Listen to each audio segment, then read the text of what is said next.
हमको पूरी प्रोसेस को अंदर जो इनसे एक मिस्टेक हुई जो मैं समझती हूँ नॉर्थ पंजाब की जो हमारी प्रेसिडेंट है समाबिया, वेरी बिग मिस्टेक है, इसको ब्लंडर कह सकते हैं आप कि नॉर्थ पंजाब में सबसे ज्यादा लीड मेरे वालिद मेजर ताहिर सादिक की है जो 70,000 की लीड से ये जीते हैं। सबसे पहले तो आपको उस सीट को मेंशन करना चाहिए था जहां पे आपकी सबसे ज्यादा लीड, और उसके साथ साथ जो हमारा मुकाबला था वो सबसे इंटरेस्टिंग इसलिए था क्योंकि हाफिज साद रिजवी साहब मेरे मद्दे मुकाबले थे। तो ये जो दो कॉन्स्टिट्यूएंसी थी ये सबसे ज्यादा फोकस थी NA50। अब हमें ना इलेक्शन में जाने दिया गया। उसके साथ साथ क्योंकि जो मेरा हल्का है ये टोटल रूरल एरिया है NA50, इसमें हमारे लोगों को उठाया गया, जो हमारे मेन लोग थे, चेयरमैन थे, मायदीन इलाका थे, काउंसलर्स थे, उनको उठाया गया, उनको डराया गया, उनको धमकाया गया। उसके साथ साथ एक अजीब किस्म की चीज जो अटक में हुई, उन लोगों से एफिडेविट्स लिए गए और उसमें उन्होंने कहा कि अगर आप कैंपेन के लिए निकलेंगे तो आपको 5 लाख 10 लाख जुर्माना होगा, लोगों से साइन करवाए। उसके बावजूद ये हुआ कि लोगों ने इतनी मोहब्बत, इतनी शफकत और इतना प्यार दिया कि लोग बाहर निकले। लोगों के पास कन्वेंस नहीं थी, हमने जो गाड़ियां की थी उन्होंने आगे आने की इजाजत दी कि उन्होंने सारी बंद कर दी। उसके बावजूद लोग दूसरों की गाड़ियों में बैठ के आके भी उन्होंने इमरान खान के उम्मीदवारों को वोट दिया, हमें कामयाब कराया। उसके बाद आप देखें जुल्म की इंतहा है कि तमाम कैंडिडेट्स को, इवन दो PTI के जो हमारे PP के कैंडिडेट्स थे उनको भी इजाजत थी कि वो अंदर जाके RO ऑफिस में बैठ सके, सिर्फ मुझे इजाजत नहीं थी कि मैं अंदर जा सकूं। मैं पूरी रात RO ऑफिस के बाहर थी, मुझे अंदर जाने की इजाजत नहीं थी। और नेक्स्ट डे 9 तारीख को इन्होंने रात को 9-10 बजे इन्होंने फॉर्म 47 जो है वो इशू किया। वो फॉर्म 47 फॉर्म 45 के मुताबिक नहीं है। हमारे पास तमाम 45 फॉर्म्स मौजूद हैं। साथ रिजवी साहब भी अपनी शिकस्त को तस्लीम कर चुके, उनका बड़ापन है।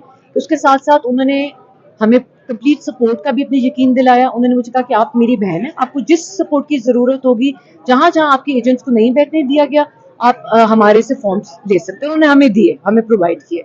तो ये इलेक्शन जो है ये पब्लिक का इलेक्शन था, ये अवाम का मैंडेट है, ये मेरा मैंडेट है, ये मेरी सीट नहीं है। ये NA50 के लोगों की सीट है, ये NA49 के लोगों की सीट है। तो कमिश्नर पाकिस्तान से आपने रजू किया है? हमने अब देखें, ये दिस इज वेरी इंटरेस्टिंग। हम क्योंकि इलेक्शन कमीशन में गए, इलेक्शन कमीशन के 3 ऑर्डर्स हैं जो उन्होंने हमें, हेयरिंग हमारी 3 दफा हो चुकी है, उन्होंने हमें ऑर्डर दिया कि आप RO के पास जाएं। जब हम RO के पास गए तो RO साहब दफ्तर में मौजूद ही नहीं थे, वो गायब थे। हम दोबारा इलेक्शन कमीशन गए, उन्होंने कहा आप DRO के पास जाए, DC के पास जाए जो DRO है, आप DC के पास जाए, DRO के पास। जब हम DRO साहब के पास गए तो वो भी मौजूद नहीं थे। अब इलेक्शन कमीशन से सबसे हैरानगी की बात यह है कि अगर इलेक्शन कमीशन अपने ऑर्डर पे RO और DRO से इंप्लीमेंट ही नहीं करा सकता तो उस इलेक्शन कमीशन का फायदा क्या है? फिर आप किस लिए यहाँ पे बैठे हुए हैं? तो इंशाअल्लाह ताला ये वोट पब्लिक का है, ये मैंडेट पब्लिक है और इसको हम चोरी नहीं होने देंगे। जब आप इलेक्शन कैंपेन कर रही थी उस टाइम पे आप लोगों के साथ काफी कुछ हो गया था PTI के लोगों के साथ, उस टाइम पे वो क्या सूरत हाल थी जब आप कैंपेन कर रही थी? देखिए, हमें तो कैंपेन करने की इजाजत ही नहीं थी, ना मुझे और ना मेरे वालिद साहब को। हमारी जो कैंपेन थी वो मेरी वालदा कर रही थी और मेरी छोटी बहन कर रही थी और हमारे लोग कर रहे थे। तो कैंपेन का मैंने आपको जिस तरह बताया कि जो भी कैंपेन के लिए जाता था उसको वो अगले दिन ही उनके घर पे जाते थे, उनको उठा लेते थे और एफिडेविट्स लेते थे।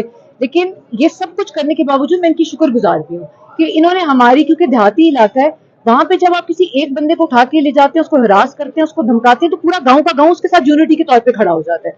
तो एक तरह से तो उन्होंने हमारे साथ नेकी की कि हमें कैंपेन की इजाजत नहीं दे रही थी, तो पुलिस और बाकी जो भी सब ये मामला चला रहे थे वो खुद ही हमारी कैंपेन कर रहे थे। तो सिंपल सी बात है कि ये अवाम का मैंडेट है और उसका हम डाका नहीं डाल देंगे किसी को। मौलाना साहब के साथ आप लोगों का ज़ाहिर, इमरान खान माजी में उनको डीजल और वो उनको यहूदी एजेंट बोलते थे, तो अभी ये मुत्तफिक हो गए कि इलेक्शन जो है वो रिग्ड है। देखिए, माजी में कब तक कायम रहेगा? माजी में जितने भी लोग गुजरे हैं, आपको याद होगा कि जरदारी साहब शहबाज शरीफ साहब के बारे में क्या कहते थे, शहबाज शरीफ साहब उनके बारे में क्या कहते थे, मरियम बीबी दूसरों के बारे में क्या कहती हैं, दूसरे उनके बारे में क्या कहते हैं। तो सियासत में ये चीजें चलती रहती हैं जो कि नहीं होनी चाहिए। सियासत में भी आपको रवादारी और आपको जो भी अपनी जबान पे कंट्रोल रख के चीजों को आगे लेके चलना पाकिस्तान चाहिए। तहरीक इंसाफ का जो सपोर्टर है, जो वोटर है, वो इस इत्तेहाद को कबूल करेगा? देखिए, हमारा मौलाना साहब के साथ कोई इत्तेहाद नहीं हुआ।